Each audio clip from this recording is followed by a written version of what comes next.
ایک نوجوان بے ڈھنگی نماز پڑھ رہا تھا، مرضی میں آئے نماز پڑھے، مرضی میں آئے نماز نہ پڑھے، اور جیسی مرضی ویسی، کبھی ٹوپی کے ساتھ کبھی ٹوپی کے بغیر۔ حدیث سنو، آپ علیہ الصلوۃ والسلام نے فرمایا ہمارے اور ان مشرکوں کے درمیان میں فرق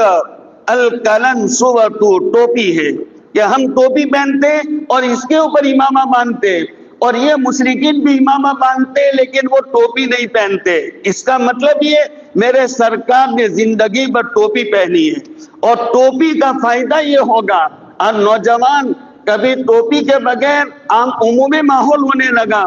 جتنا سر کھلا رہے گا یاد رکھو جلدی سے آپ کی یادداشت کمزور ہو جائے گی۔ ایک وقت ایسا بھی آئے گا آپ اپنے دماغ کو کھو بیٹھو گے، اور جتنا سر آپ کا ڈھپا رہے گا، چھپا رہے گا، آپ کی یادداشت مضبوط ہوگی، آپ پاگل ہونے سے بھی بچ جاؤ گے۔ اللہ کے نبی علیہ السلام نے زندگی بھر ٹوپی پہنی، وہ بے ڈھنگی نماز پڑھ لیتا تھا، ٹوپی کے ساتھ ٹوپی کے بغیر، کبھی 2 رکعت کبھی 4 رکعت۔ تو کسی کہنے والے نے اس کو کہا ارے بھائی نماز کا مسئلہ ہے،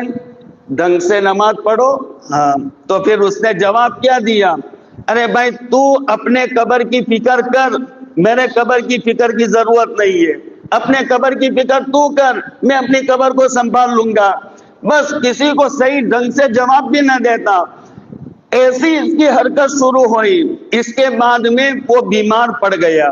بیمار ایسا پڑ گیا کہ اس کی بیماری کوئی ڈاکٹروں کو بھی سمجھ میں نہیں آ رہی، رپورٹ کروائے رپورٹ میں کوئی بیماری سمجھ میں نہیں آئی، اور اس کا پاخانہ یہ نچلے راستے کے بجائے منہ سے نکلنے لگا، اب بدبو پھیلنے لگی۔ 3 دن کے بعد میں وہ مر گیا، اور مر کر جب اس کا جنازہ چلا تو پھر اس کے ساتھ محلے اور پورے گاؤں کے کتے،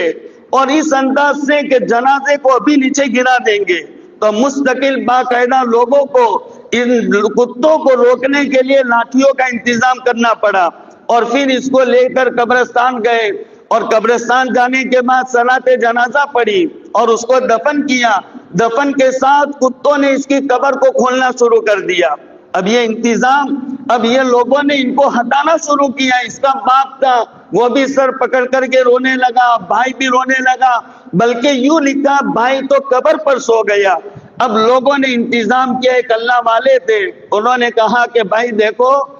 آپ یہاں پر یہ کتوں کا انتظام کرو، اور میں کسی عالم اور اچھے مفتی سے اس کا فتویٰ طلب کر